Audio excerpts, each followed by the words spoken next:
Hey guys, welcome back to another tutorial where we do a Final Cut Pro trick in under 2 minutes. Today we're going to talk about adding transitions. Transitions are great for enhancing your storytelling, setting the pace, making your videos look more professional, and helping keep that viewer engagement and watch time. So let's just jump in. So the first thing we're going to do is go over to our transitions in the lower right hand corner and select this transition button, and you'll see them all populate here, and you can go through category or just select one. Cross dissolve will be the first one you see, and you can just drag and drop it in between your clips and it will automatically add the transition to your footage.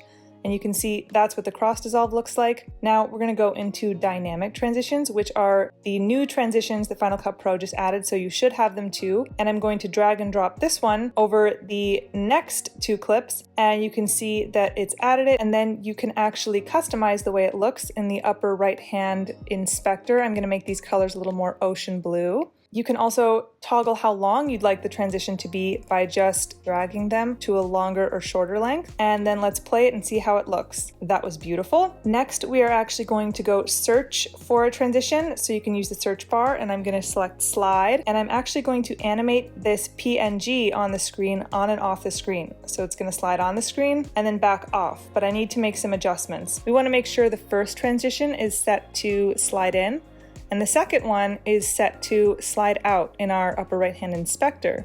And then you can also change the direction you'd like it to go on and off the screen. So I'm just kind of changing that now. I want it to pop up and then go right back down. So this is what it'll look like. And this is a great way to also animate photos with transitions. I hope that was helpful. If you guys like these types of videos, I have a whole playlist of tutorials that I'll link below where you can just breeze through them and learn all these Final Cut Pro tricks. I also make videos every other week, so subscribe if you want to see more, and I will see you guys back here in 2 weeks.